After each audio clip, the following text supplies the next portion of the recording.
Hola, ¿qué tal? Muy buenos días. Tengan todos ustedes. Me da mucho gusto poder saludarles. Hoy es 27 de septiembre del 2020 y gracias a Dios tenemos la nueva oportunidad de poder ir a su palabra. La semana pasada comenzamos este nuevo libro que hemos decidido estudiar y el día de hoy vamos a continuar. Es el libro de los Hechos. Es el segundo tema. Apenas estamos comenzando, recién iniciando. Y qué bueno que podemos hacerlo a través de los medios que Dios nos da. Recibe un afectuoso saludo a cada uno de ustedes que nos escucha en esta mañana. Queremos saludarles y queremos desear que nuestro Padre siga trabajando en cada uno de ustedes como lo hace con nosotros. Gracias a Dios por un día más, gracias a Dios por la familia, por este tiempo.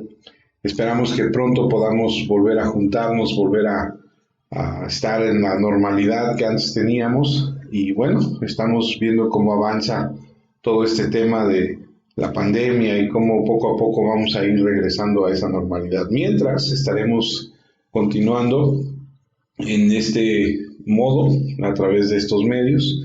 Y bueno, pues me da gusto que podamos hacerlo, me da gusto que algunos de ustedes se reportan a través del teléfono y hacen sus comentarios de qué es lo que van aprendiendo, van comentando cómo les va apareciendo y eso me anima y me da mucho gusto y espero que cada uno de ustedes pueda hacerlo de manera propia y qué bueno que estemos juntos. Bueno, pues vamos a orar y darle gracias a Dios por este día y esta nueva oportunidad. Señor, queremos agradecerte por darnos un día más, por darnos la oportunidad de poder vivir, de tener salud, de estar juntos. Gracias por la vida de cada uno de nuestros hijos, nuestro cónyuge, nuestros padres, si es el caso, nuestros abuelos, nuestros tíos, hermanos, nuestros nietos. Gracias por la familia. Hoy quiero agradecerte, Señor, porque me das la nueva oportunidad de estar, Señor, en tu palabra y te pido, Señor, que sigas trabajando con cada uno de nosotros, que podamos, Señor, al escuchar tu palabra, darnos cuenta de lo mucho que nos haces falta y de lo mucho que hay en tu palabra para crecer, para aplicar en nuestra vida. Oramos por los hermanos de la iglesia y pedimos fortaleza y pedimos, Señor, que cada uno de nosotros, Señor, podamos crecer y madurar en tu palabra. Así pedimos también por las personas que no te conocen, que así como un día tú tuviste misericordia de nosotros y extendiste, Señor, tu mano y nos permitiste acercarnos a ti, pedimos que lo hagas con aquellos, Señor, que amamos, con aquellos que conocemos, con nuestra familia, nuestros familiares, nuestros amigos, los compañeros en el trabajo, en fin, Señor, con las personas que nos rodean y que día a día les podemos compartir con nuestra vida, con nuestra forma de ser, con tu palabra, Señor, que tú eres nuestro Dios. Y pedimos, Señor, por nosotros y pedimos por aquellos, Señor, que no te conocen, pero también queremos pedirte por nuestras autoridades, pedirte que las autoridades que tú has puesto, Señor, sobre México, sobre el Estado, sobre la ciudad, tengan tu conducción, tu sabiduría, tengan, Señor, de parte tuya lo que hace falta para gobernar, lo que se requiere para que ellos puedan entregar buenas cuentas y te pedimos por ellos para que sabiamente los conduzcas y te agradecemos por un día más, Señor. Gracias por los hermanos, por las iglesias, por los pastores, Señor, que se congregan y que, Señor, están buscándote, que están anhelando, Señor, cada día más y más de ti. Te pedimos que pronto podamos, cada quien en su iglesia y en su espacio, volver a regresar a estar juntos, Señor. Los que ya lo están haciendo, bendíceles, ayúdales y que poco a poco todos volvamos a esa normalidad. Señor, gracias porque en esta pandemia, Señor, tú has cuidado de tu pueblo, Padre, en Cristo Jesús. Amén, Señor. Amén. Pues bien, hermanos, vamos a ir al libro de Hechos, la segunda parte, apenas recién iniciamos. Y lo que hemos estado aprendiendo al comenzar nuestro estudio del libro de los Hechos es que la obra de redención del Señor, su obra en la cruz, se ha completado. Él ha sido la ofrenda que santifica para siempre a los que creen. Ha proporcionado la expiación suficiente para satisfacer la ira de Dios. Eso lo tratamos un poquito la semana pasada. Él ha hecho su obra expiatoria. De modo que la obra de redención se ha completado en la cruz en lo que respecta al sacrificio de Cristo. Sin embargo, la obra de reunir a los redimidos continúa, es más, recién comienza, y continúa con esta primera generación a través de los apóstoles, y luego a través de la iglesia cuando los apóstoles establecen las iglesias. Entonces, lo que tenemos aquí es realmente la primera gran historia de la redención después de la obra terminada de Cristo. Ese es el volumen 1 de la historia del Evangelio en el mundo. Y la responsabilidad de la proclamación del Evangelio y el establecimiento de la iglesia pasa a estos 12, que en realidad en este momento solamente son 11. Hasta hace un poco Judas estaba con ellos, pero vamos a ver qué es lo que sucede con él y vamos a ver quién viene a sustituir a tomar el lugar de Judas. Y conoceremos a este hombre llamado Matías y cómo es que lo seleccionan y tantas cosas alrededor de esto, que es un acontecimiento que tuvieron que vivir ellos, guiados por el Espíritu Santo, para que viniera este 12º hombre para integrar a estos apóstoles que van a continuar con esta gran tarea. Estos 12 se convierten entonces en la primera oleada o en la primera ola de evangelistas y predicadores que salen a reunir a los redimidos y establecer la iglesia. Y aquí estamos nosotros muchos años más tarde, todavía comprometidos con el mismo trabajo transmitido de generación en generación para reunir a los redimidos en las iglesias. Así que esta es la historia de la iglesia y esta historia continúa hasta que la última persona en el plan de Dios sea redimida. Y luego la iglesia será arrebatada de este mundo. Y entonces esa era gloriosa va a llegar a su cumplimiento. Entonces estamos en el libro de los Hechos, en el capítulo 1, y si me permite vamos todos juntos para allá.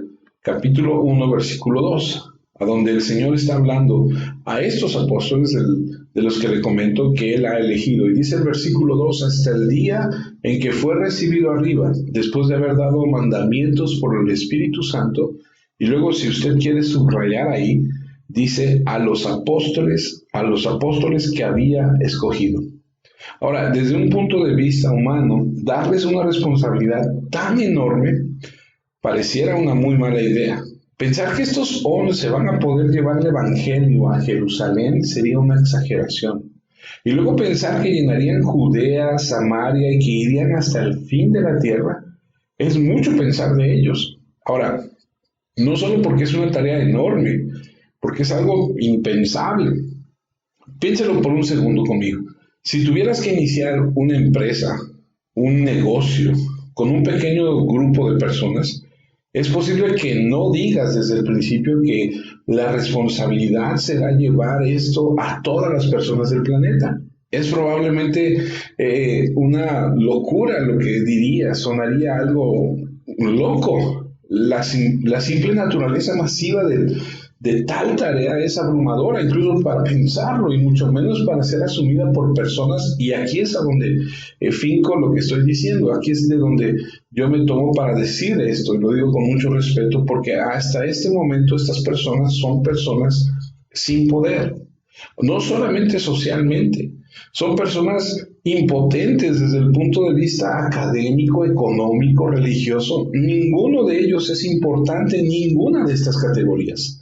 Son personas, permítame decirlo de esta forma, comunes, no hay nada extraordinario en ellos, son trabajadores. Incluso podríamos decir que 7 de ellos vienen de un trasfondo de pescadores. Y no solo son las personas más improbables para realizar esta tarea, sino que además de eso no parecen estar bien preparados. Para ellos, por varias razones, no parecen estar bien preparados. Han demostrado varias veces una fe débil. Jesús, de hecho, dijo hombres de poca fe. No solo eso, sino que también tienen un historial de obediencia muy superficial. Es probable que pudieran ser obedientes como pudieran ser desobedientes. De hecho, cuando el Señor les ha dado cosas específicas por hacer, no lo han hecho. Si tú recuerdas en el jardín, Jesús les pide que oren y no les pidió que hicieran una tarea muy difícil, simplemente les pidió que permanecieran despiertos y oraran. ¿Pero qué hicieron? Se durmieron. Después de la resurrección les pidió que fueran a Galilea y que lo esperaran. Fueron a Galilea, pero no lo esperaron, volvieron a su antigua actividad.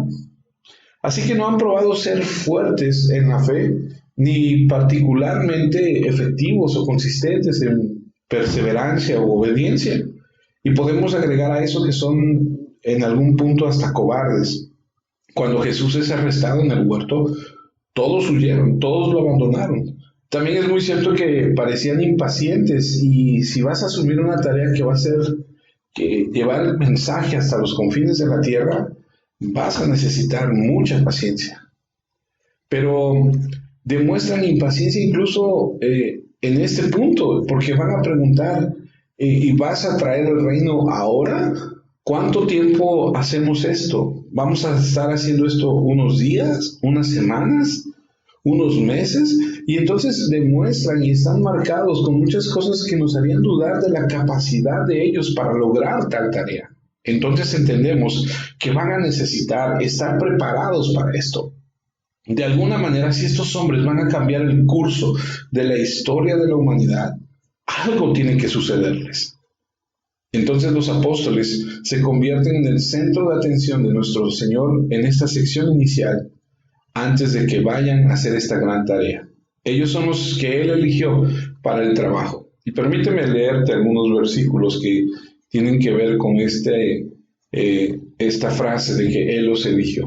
Por ejemplo, Juan, capítulo 15, versículo 16, dice lo siguiente: no me elegisteis vosotros a mí, sino que yo os elegí a vosotros, y os he puesto para que vayáis y llevéis fruto, y vuestro fruto permanezca, para que todo lo que pidiereis al Padre en mi nombre, Él os lo dé. Esto está vinculado con el versículo 2. Hasta el día en que fue recibido arriba, después de haber dado mandamientos por el Espíritu Santo a los apóstoles que había elegido. Así que nuestro Señor, en estos días que Él tiene, que es un periodo de 40 días entre su resurrección y su ascensión, tiene que proporcionar las herramientas esenciales para que ellos terminen lo que Él comenzó, para salir y predicar el Evangelio y plantar iglesias de tal manera que se extienda a lo largo de toda la historia de la humanidad, de todo el mundo. Y la semana pasada comenzamos a darnos cuenta que en los primeros 11 versículos hay 6 puntos muy interesantes que leímos y que nos dimos cuenta que antes de que el Señor regresara al cielo, de que fuera cubierto por esa nube, en esta última charla que Él tiene en estos versículos del 1 al 11, podemos nosotros ver estas 6 lecciones muy importantes. Dijimos que el primero de ellos era tener el mensaje adecuado. El segundo era, debemos tener la confianza adecuada. El tercero era, debes tener el poder adecuado. El cuarto es que debes tener el misterio correcto. Y a lo mejor te preguntes, ¿a qué se refiere con eso? Ahorita en un momento más veremos eso. Pero también el número 5, tienes que tener la misión correcta. Y por último, en el 6, descubrimos que tienes que tener el motivo correcto. Vamos a recordar uno a uno y retomaremos donde nos quedamos la semana pasada. En primer lugar, dijimos que debemos tener el mensaje adecuado. El versículo 1 de Hechos 1 dice: en el primer tratado, oh Teófilo, hablé acerca de todas las cosas, y aquí va, que Jesús comenzó a hacer y a enseñar. Este comenzó a hacer y enseñar. Hablamos sobre el hecho de que Jesús comenzó y continuará esta obra a través de sus apóstoles, su iglesia, su pueblo, hasta que Él regrese. Es el trabajo de hacer y el trabajo de enseñar. Hablamos de lo esencial. Si el Evangelio va a ir hasta el fin del mundo, debes conocerlo, entenderlo bien. Debes conocer bien el Evangelio para que enseñes de la manera correcta. Es por eso que en el Nuevo Testamento plantea el problema de la sana doctrina, de tener esa sana doctrina, de compartir esa sana doctrina, de estar en la sana doctrina. Pablo le escribe a Timoteo en su primera carta, en el capítulo 4, versículo del 1 al 3, lo siguiente: El Espíritu Santo dice claramente que en los últimos tiempos algunos se apartarán de la fe. Les harán caso a espíritus que mienten y seguirán enseñanzas de demonios. Esas enseñanzas llegan a través de mentirosos, quienes con sus palabras falsas engañan a la gente. Ellos no saben la diferencia entre el bien y el mal. Es como si su entendimiento hubiera sido quemado con hierro candente. Dicen que es prohibido casarse y que algunos alimentos no se deben comer, pero Dios creó esos alimentos. Los que son creyentes y conocen la verdad saben que pueden comerlos dando gracias a Dios. Y aquí podemos ver cómo es que en esos tiempos y en los últimos tiempos, dice Pablo, vendrán personas que enseñarán cosas que son diferentes a lo que Dios enseña. Segunda de Juan, capítulo 1, versículo 9 y 10. Todo aquel que vaya más allá de la enseñanza acerca de Cristo y la abandone, no tiene a Dios. Pero el que viva de acuerdo a ella, tiene al Padre y al Hijo. Y luego el versículo 10 dice unas palabras muy fuertes.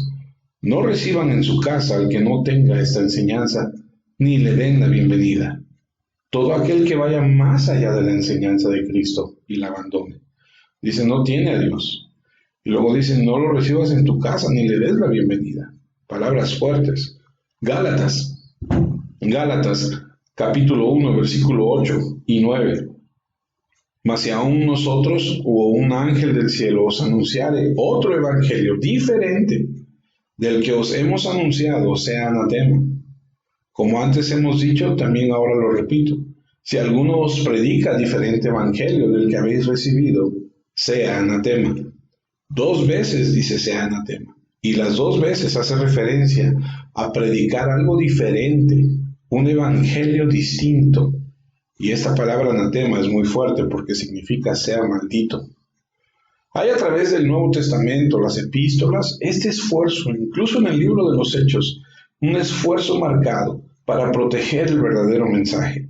Entonces, para empezar, Él tiene que darles el contenido del mensaje, y así en el versículo 3 nos recuerda que pasó un periodo de 40 días hablando de las cosas relacionadas con el reino de Dios. Se les apareció en muchas ocasiones con el propósito de instruirlos, porque debían asegurarse de tener el mensaje correcto.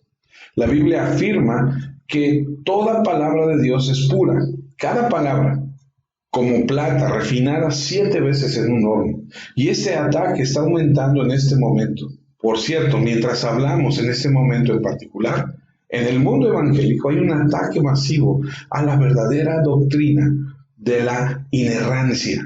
En la teología cristiana, la inerrancia de la Biblia es una doctrina que consiste básicamente en la ausencia de errores o de fallas en las Sagradas Escrituras, las que al ser inspiradas por Dios mismo, siempre dicen la verdad y no se equivocan.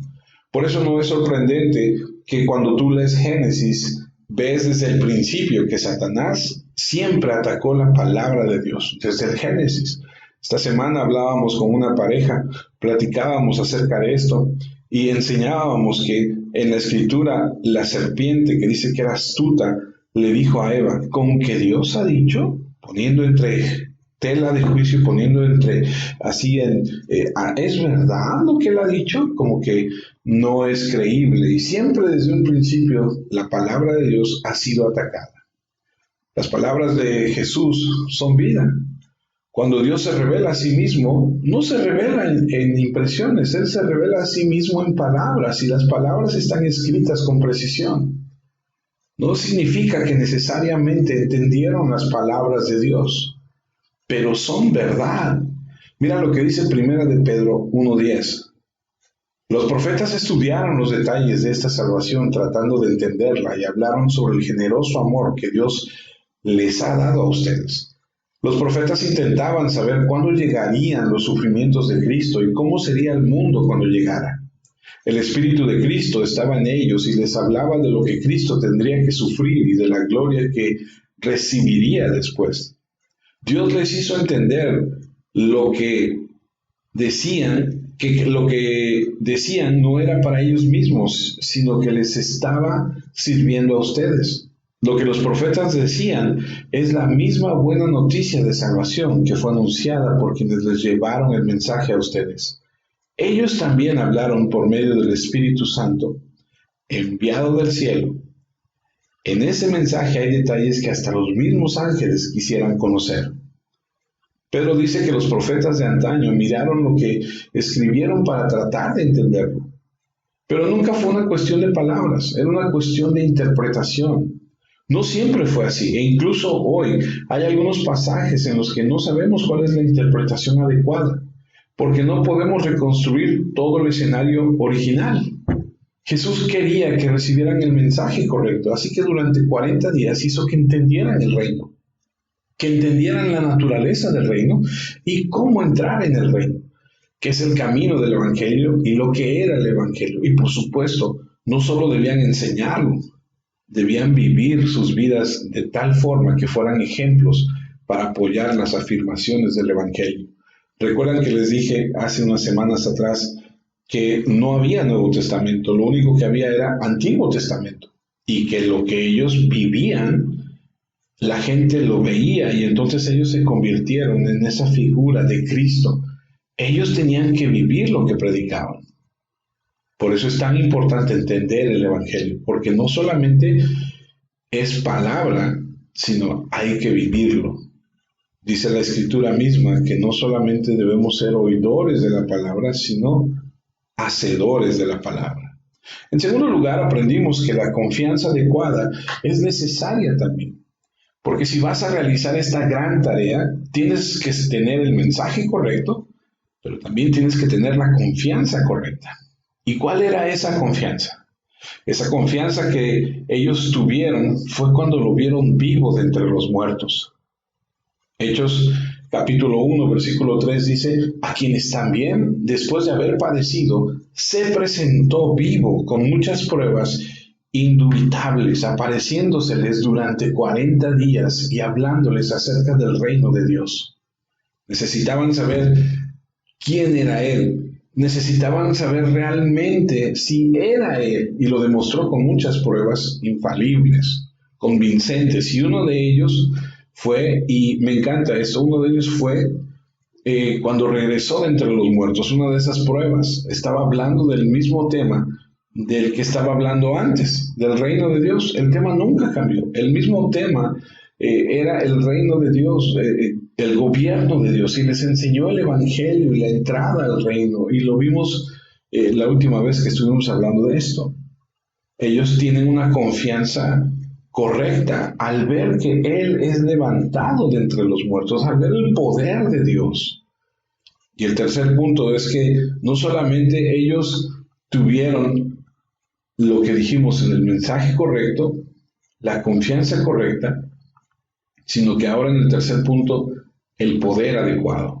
El versículo 4 de Hechos 1, y estando juntos les mandó que no se fueran de Jerusalén, sino que esperasen la promesa del Padre, la cual les dijo, oísteis de mí. Ahora, esto es como frenarles, después de decirles que van a tener que cumplir con la gran comisión, como lo vemos al final de Mateo, al final de Lucas, los retiene. Les pone las riendas un poquito y les dice, no te vayas de Jerusalén todavía. ¿Pero por qué? Deben esperar lo que el Padre les había prometido, lo cual dijo, escuchaste de mí. Estando entrenados en este punto, tienen el mensaje, tienen la evidencia de que Él está vivo, están listos para empezar, pero Él dice, espera, no vayas a ningún lado todavía. La santa historia en este próximo segmento no ha de comenzar todavía. Debemos esperar. ¿A qué? A la promesa del Padre. Ahora, para esto déjame ir a Ezequiel. Quiero que me acompañes al Antiguo Testamento, al libro de Ezequiel, en el capítulo 36, versículo 25. Ezequiel 36, 25. Dice, esparciré sobre vosotros agua limpia, y seréis limpiados de todas vuestras inmundicias, y de todos vuestros ídolos os limpiaré. Os daré corazón nuevo y pondré espíritu nuevo dentro de vosotros, y quitaré de vuestra carne el corazón de piedra, y os daré un corazón de carne. Y pondré, escuche, dentro de vosotros mi espíritu, y haré que andéis en mis estatutos y guardéis mis preceptos y los pongáis por obra. Eso es lo que prometió el Padre. Prometió la venida del Espíritu Santo. Esa es la promesa de Dios a su pueblo. Y luego en el libro de Joel, capítulo 2, versículo 28.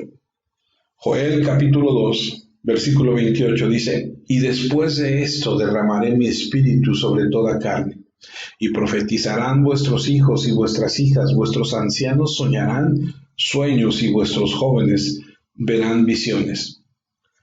Entonces sabían que conectando con la llegada del Mesías y el establecimiento del reino y la salvación que Dios había prometido, vendría el derramamiento del Espíritu Santo. Esa es la promesa del Padre, la promesa del Espíritu Santo, de la que ya habían escuchado ellos de parte de Jesús. Cuando Juan el Bautista bautiza a Jesús, él testifica y dice que él ve el Espíritu que desciende del cielo como paloma y permanece sobre él. Al comenzar el ministerio de Jesús, en su bautismo, el Espíritu Santo viene sobre él. Cuando Jesús comienza su ministerio en la ciudad de Jerusalén, dice: estoy aquí para cumplir las profecías del Antiguo Testamento. El Espíritu del Señor está sobre mí para predicar el Evangelio. Entonces, en un sentido muy real, Jesús es el prototipo de la llenura del Espíritu Santo, el poder del Espíritu Santo para el ministerio. No podían ir a ministrar, no podían ir a esta tarea tan enorme sin antes ser llenos del Espíritu Santo. Lucas 3 habla de que el Espíritu Santo viene sobre él. Lucas 4 y dice que él sale a ministrar por el poder del Espíritu. Y entonces lo que se prometió en el libro de Joel, lo que se prometió en el libro de Ezequiel, la venida del Espíritu Santo sobre el pueblo de Dios, tuvo lugar ante todo en Jesucristo, que es nuestro prototipo. Él es el Dios hombre, pero es completamente hombre y está empoderado por el Espíritu Santo, y sabemos que todo su ministerio estaba básicamente operando en el poder del Espíritu Santo. Lo que hizo, lo hizo por el poder del Espíritu Santo. Entonces Jesús, quien había recibido el Espíritu Santo en su bautismo, quien recibió el poder del Espíritu Santo, comenzó a prometer a sus discípulos que tendrían exactamente lo mismo, que el Espíritu Santo también vendría sobre ellos. Ahora, vamos a retomar este punto de manera muy breve para que lo podamos entender. Acompáñame a Juan capítulo 7. Juan capítulo 7, versículo 37. Dice: en el último y gran día de la fiesta, Jesús se puso en pie y alzó la voz diciendo: si alguno tiene sed, venga a mí y beba. Y el que cree en mí, como dice la Escritura, de su interior correrán ríos de agua viva. Esto dijo del Espíritu que habían de recibir los que creyesen en él, pues aún no había venido el Espíritu Santo, porque Jesús no había sido aún glorificado. Así que la promesa del Padre está, pero también Jesús lo prometió. La promesa del Espíritu Santo vendría después de que Jesús ascendiera y fuera glorificado. Ahí mismo en ese libro, Juan, en el capítulo 14, versículo 16, dice: y yo rogaré al Padre, y os dará otro Consolador, para que esté con vosotros para siempre, el Espíritu de verdad, al cual el mundo no puede recibir porque no le ve ni le conoce, pero vosotros le conocéis, porque mora con vosotros y estará con vosotros. Juan 15, 26. Pero cuando venga el Consolador, a quien yo os enviaré del Padre, el Espíritu de verdad, el cual procede del Padre, él dará testimonio acerca de mí. Juan 16, 7. Pero yo os digo la verdad, os conviene que yo me vaya, porque si no me fuera, el Consolador no vendrá a vosotros, mas si me fuere, os lo enviaré. Juan 20, 22. Y habiendo dicho esto, sopló y les dijo: recibid el Espíritu Santo. En este punto fue una anticipación de lo que ellos habrían de recibir cuando en esta escritura van y predican. Hechos 2:33 dice: así que exaltado por la diestra de Dios y habiendo recibido del Padre la promesa del Espíritu Santo, ha derramado eso que vosotros veis y oís. Entonces, ¿cuál es la promesa del Padre? Volviendo al capítulo 1 de Hechos, versículo 4, la promesa del Padre es la venida del Espíritu, de la que también Jesús habló. Así que no podían irse sin antes ser llenos del Espíritu Santo. El versículo 5 dice, porque Juan ciertamente bautizó con agua, mas vosotros seréis bautizados en el Espíritu Santo dentro de no muchos días. Hechos 1:5. Él estaba hablando del día de Pentecostés, que era solo unos días en el futuro. No les estaba diciendo que lo buscaran, que oraran por ello, que suplicaran por ello. Esta es una declaración de hechos. Esta es una promesa que el Señor reiteró. Ustedes serán bautizados con el Espíritu Santo dentro de pocos días. Es una declaración de hecho para cada creyente. El libro de Corintios, en el primer libro, capítulo 12, versículo 13, dice, porque por un solo Espíritu fuimos todos bautizados en un cuerpo, sean judíos o griegos, sean esclavos o libres, y a todos se nos dio a beber de un mismo Espíritu. Además, el cuerpo no es un solo miembro, sino muchos. Estamos literalmente sumergidos en el Espíritu Santo. El versículo 8 de Hechos 1 dice, pero recibiréis poder cuando haya venido sobre vosotros el Espíritu Santo y me seréis testigos en Jerusalén, en Judea, en Samaria y hasta el último de la tierra. El trabajo era bastante grande y exigente para realizarlo con la fuerza humana. Todo creyente después del Pentecostés recibe el Espíritu Santo, literalmente un poder que domina nuestras vidas. Juan se refiere al Espíritu Santo como la unción que recibimos de Dios, quien nos enseña las cosas. Pablo en Efesios 1 dice, estamos sellados por el Espíritu de la promesa, el Espíritu nos protege para la gloria eterna. Y hace un momento les decía que cuando Jesús habla con sus discípulos y les está diciendo toda la encomienda que está por delante, dijimos, esto humanamente parece una locura. Estos hombres no están preparados. Y recuerdo cuando estudiamos Mateo, dijimos que cuando Jesús viene a la tierra, no va a Jerusalén, a los institutos bíblicos, a las escuelas de teología, y se presenta y les dice a los maestros, denme por favor a los 12 mejores discípulos que tengan, que voy a empezar a predicar la palabra de Dios. Él va y toma lo menospreciado, lo que la gente considera mentalmente, físicamente, socialmente, económicamente, algo de baja calidad o despreciado por la sociedad, y él transforma eso y hace de estos hombres extraordinarios, para que no quepa duda que es Dios el que hace el trabajo, para que nadie se gloríe, sino que la gloria sea solo para Dios. Efesios 3:16, a Él le pido que en su infinita grandeza les conceda a ustedes fortaleza interior a través del Espíritu. Les está diciendo a estos hombres a estos efesios, quiero que conozcan el poder pleno del Espíritu Santo que está en tu hombre interior para que Cristo se establezca y estén arraigados y cimentados en el amor que sobrepasa todo el entendimiento y que pueda ser presentado a plenitud con Dios. Y cuando eso sucede, Él puede hacer mucho más allá de todo lo que podamos pedir o pensar, de acuerdo con el poder que obra en nosotros. Y aquí está la clave, Él es el que hace todo, no somos nosotros. Y lo que Pablo está orando es que aprovechemos ese poder, la plenitud de Dios, el Espíritu Santo que está en nosotros. Pero, ¿cómo haces eso? Bueno, Gálatas 3:16 dice que Dios le hizo promesas a Abraham y a su descendencia. No dice a tus descendencias refiriéndose a muchos, sino que dice y a tu descendencia refiriéndose a una familia unida. Escuchen, la de Cristo es para sus hijos.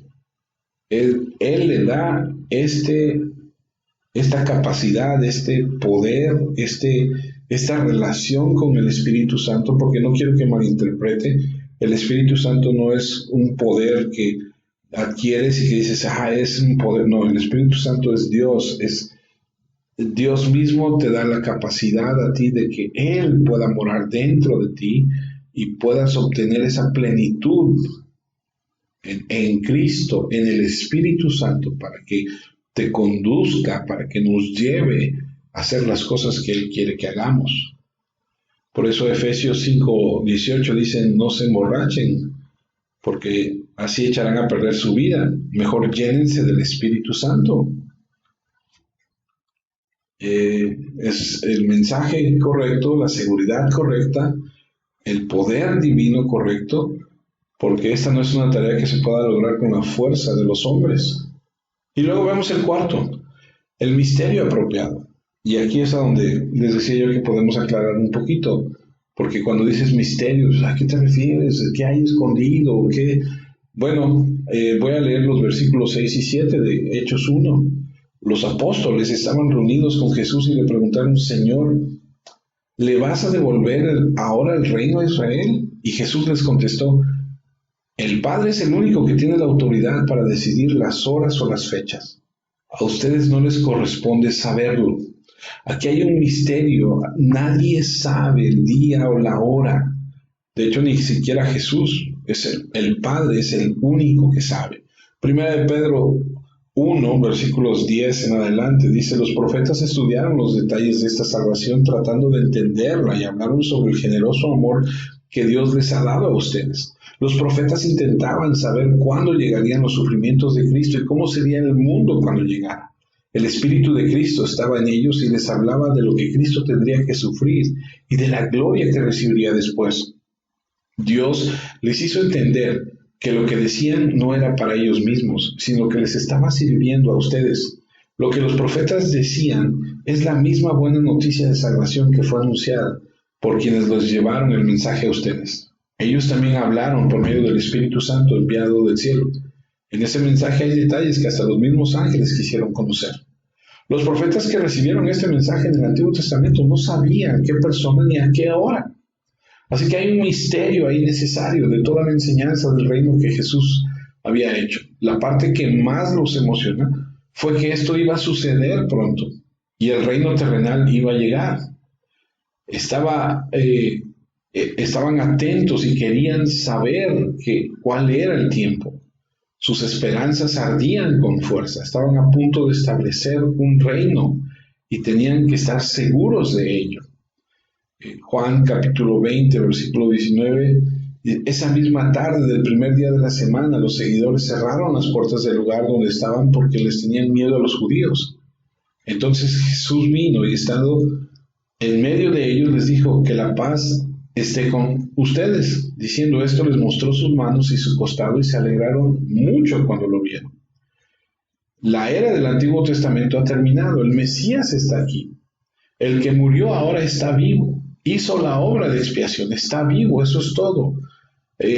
Unos pocos días. Ahora Él está diciendo que el Espíritu Santo vendrá y Joel conecta la venida del Espíritu Santo con los últimos días y Ezequiel 36 conecta la venida del Espíritu Santo con los últimos días. Y Pedro y Santiago y Juan habían visto a Cristo transfigurado en la montaña y habían visto su gloria. Y entonces esta pregunta natural es, ¿cuándo va a suceder? ¿Cuándo vendrá el reino? Porque hemos visto y estamos viendo tantas cosas. Esperaban el reino prometido a Abraham. Recuerden que cuando Jesús, estudiamos en Mateo, cuando Jesús vino y empezó su ministerio, muchos pensaban que el reino del que él hablaba era echar fuera a los romanos y establecer un reino y que él fuera rey. De hecho, en alguna ocasión dice que lo quisieron tomar para hacerlo rey y que él pasó en medio de ellos y se fue. No era, habían entendido mal muchos, no era un reino terrenal como tal, sino el reino de Dios. Y los que están alrededor de él, los discípulos, los que han vivido todas estas cosas con él, están ansiosos de conocer qué es lo que él tiene y cuándo va a ser. Y le dicen, ¿es ahora? Pero él contesta, no va a llegar cuando ustedes lo piensen. Va a venir como un ladrón en la noche, va a venir de repente. Y aquí estamos un par de miles de años después y no tengo más información que ellos. No tenemos noticias sobre esto. Es bueno no saberlo para cada generación viva, porque así tenemos que vivir como realmente es. Podría venir en cualquier momento. Podría venir en cualquier momento. A través de la historia de la humanidad hemos leído que hay gente que asegura saber y conocer cuándo será, y muchos engañan a las personas y se quedan ahí porque les dicen va a venir mañana y vámonos todos a la azotea y pongámonos túnicas blancas y esperemos y que a tal hora va a llegar. Pero la Biblia dice que nadie sabe, ni Jesús sabe cuándo va a ser. Lucas capítulo 19, versículo 30, habla de este hombre que reparte estos dones a sus siervos y se va y les va a pedir cuentas después. Dice, el hombre llamó a 10 de sus siervos y a cada uno les dio la misma cantidad de dinero. Les dijo, hagan negocios con este dinero hasta que yo vuelva. Y él les dijo, hasta que yo vuelva. Vive como si cada día fuera tu último día. Invierte todos los días todo lo que puedas por el bien del reino de Dios. Así debemos vivir cada generación con la anticipación de que Él podría venir en cualquier momento. Ahora eso nos lleva a una simple conclusión.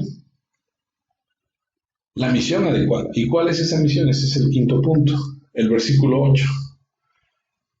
Pero cuando el Espíritu Santo venga sobre ustedes, recibirán poder, serán mis testigos, y esto es importante, a lo mejor quieras subrayarlo, en Jerusalén, en toda la región de Judea, en Samaria y en todo el mundo.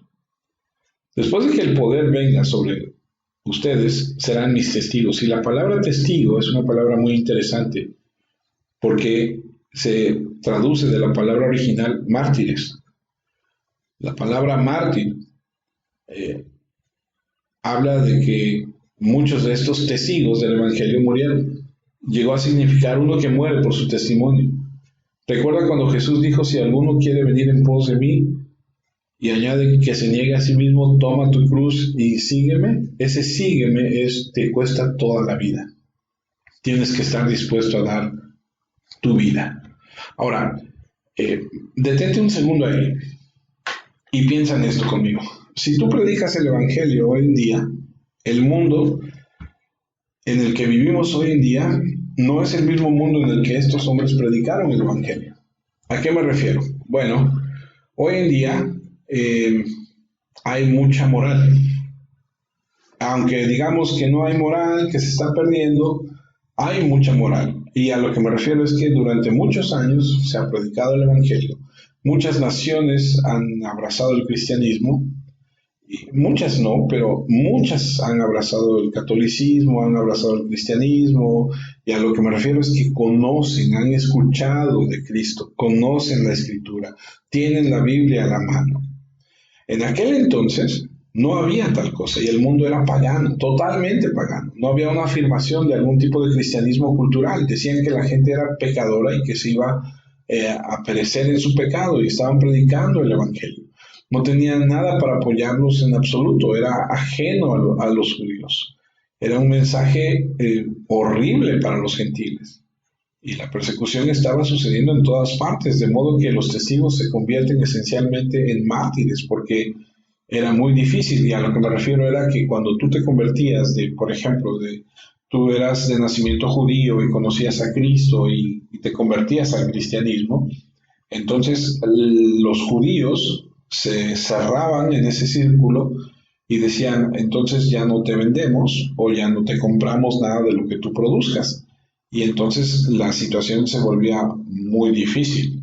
Pero no solamente eso, no solamente era eso a nivel social, sino también era una situación bastante difícil, porque hoy tú le puedes decir a alguien, le puedes predicar el Evangelio y le puedes decir la verdad, y cuando tú predicas la verdad, la gente no le gusta. Sigue siendo igual de horrible el mensaje de que si no dejas la vida que llevas te vas a ir al infierno. Pero en aquel entonces era una situación. Tal vez hoy lo tomen un poco más a la ligera, tal vez hoy lo escuchen y digan, pues eso ya lo escuché alguna vez, o ya fui en algún momento a la iglesia, o de niño escuché ciertas cosas, o estaban más familiarizados con eso, y eso no quiere decir que sea mejor, tal vez es hasta peor, porque lo están rechazando aún conociendo. En aquel entonces era una persecución horrible, y entonces se convierten en mártires. Si eres un cristiano, recibes el poder del Espíritu Santo porque lo vas a necesitar para ser testigo. Aquí la única pregunta es si eres un testigo fiel o eres un testigo infiel. Y el reino avanza, escucha esto, un alma a la vez. Entonces, Es la encomienda que Jesús le da a sus discípulos y llegamos al sexto lugar para el motivo adecuado. Vamos perfilándonos ya para el final. El versículo 9, después de decir esto, estoy en Hechos 1:9, Jesús fue llevado al cielo y mientras ellos lo miraban, una nube lo tapó y no lo volvieron a ver. Y estando ellos con los ojos puestos en el cielo, entre tanto que él se iba, he aquí se pusieron junto a ellos dos varones con vestiduras blancas, los cuales también les dijeron: varones Galileos, ¿por qué estáis mirando al cielo? Este mismo Jesús que ha sido tomado de vosotros al cielo, así vendrá como le habéis visto ir al cielo. Así vendrá como le habéis visto ir al cielo. Ese es el motivo. Sí, ese es el motivo. Ese debería ser el motivo. ¿Qué quiero decir con esto? Quiero decir que Él regresará. Escucha lo que dice Juan en el último libro de la Escritura, en Apocalipsis 22:20. El que da testimonio de estas cosas dice: ciertamente vengo en breve. ¿Quién da testimonio? Jesús. ¿Y qué dice? Vengo en breve. Y Juan dice: amén. Sí, ven, Señor Jesús. Ese es nuestro motivo. Él vendrá de repente, inesperadamente, y eso divide dos realidades: un encuentro personal y una recompensa personal. Son dos temas totalmente apartes. Corintios habla acerca de estas recompensas. Dios nos va a dar recompensas y Dios también nos va a escuchar. Más bien queremos escuchar a Dios decirnos en ese encuentro personal, cuando estemos cara a cara con Él: bien hecho, siervo bueno y fiel. Digo, todo cristiano quiere escuchar eso. Todo cristiano está buscando esa recompensa eterna, no solamente de llegar al reino de Dios, a la eternidad con Él, sino también tener esa recompensa que Él promete a aquellos que han trabajado, esa corona de recompensas donde Él dará a cada quien de acuerdo a lo que ha hecho. Entonces, tenemos este último punto, este motivo adecuado. Debemos buscar eso, y ese es el mensaje a esa generación, a esa primera generación de 12 apóstoles. Y aquí, 2000 años después, y sorprendentemente por el Espíritu Santo, ellos pudieron comenzar bien y lo han hecho a través de los años, las diferentes generaciones, y ahora el cristianismo en esta generación sigue predicando el Evangelio, y ahora a través de medios que nunca se hubieran imaginado. Este es uno de ellos, que usted pueda ahí oprimir un botón y escuchar a larga distancia algo que se ha grabado y que es una manera también de llegar el Evangelio. El Evangelio está dando vuelta al mundo y vivimos en el mayor avivamiento de la verdad bíblica en la historia del mundo, simplemente por todas las capacidades electrónicas que hay y todo lo que hay ahora tan fácil, tan a la mano, ¿no? Estamos más cerca de la segunda venida de Cristo de lo que nunca hemos estado, a medida de que el Evangelio se extiende hasta los confines de la tierra. Muchos versículos del Nuevo Testamento nos animan a ser fieles hasta que Él regrese. Y esa es la primera enseñanza que hay dentro de estos primeros 11 versículos del primer capítulo de Hechos. Y como decía la semana pasada, esto es como una introducción en el sentido de que aún no ha narrado lo que Él está viendo, porque creemos por los escritos que el autor del libro de Hechos es Lucas. Y Lucas es un historiador permítame decirlo así, muy quisquilloso. Los detalles para él cuentan mucho, y él va a empezar a narrar lo que él ve a partir del versículo 12 en el libro de Hechos. Y a partir del versículo 12 empezaremos a ver una narrativa distinta. Aquí estuvimos dentro de la charla que Jesús tiene con sus discípulos, y dentro de esa charla vemos que hay ese mensaje, que hay ese poder y todas estas enseñanzas que acabamos de ver. Pero si Dios nos permite, la próxima semana empezaremos a ver esa narrativa. Estaremos ahora junto a Lucas viendo todo lo que va sucediendo y cómo lo va narrando. ¿Qué es lo que pasó con Judas? ¿Qué es lo que pasa con Matías? ¿Qué es lo que sucede en el Pentecostés? Y todo eso Él lo va a ir narrando.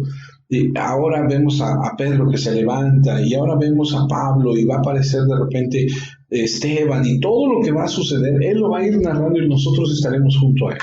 Será una gran aventura y una gran enseñanza, una riqueza impresionante. Espero que podamos, si Dios nos da vida y nos permite seguir adelante con este estudio. Que Dios les bendiga. Me da mucho gusto poder estar con ustedes a través de este medio y pronto, muy pronto ya poder estar juntos. Sigamos cuidándonos y sigamos adelante en lo que Dios tiene para nuestra vida. Inclinemos nuestro rostro y oremos. Señor, te damos muchas gracias por un momento más en tu palabra. Te agradecemos lo bueno, lo justo, lo misericordioso que eres con nosotros y te pedimos tu fortaleza, Señor, y pedimos tu guianza para poder seguir adelante. Y ese poder del Espíritu Santo obrando en nosotros para seguir adelante en Cristo Jesús, Señor. Amén, Señor. Que Dios los bendiga abundantemente, hermanos. Si Dios permite.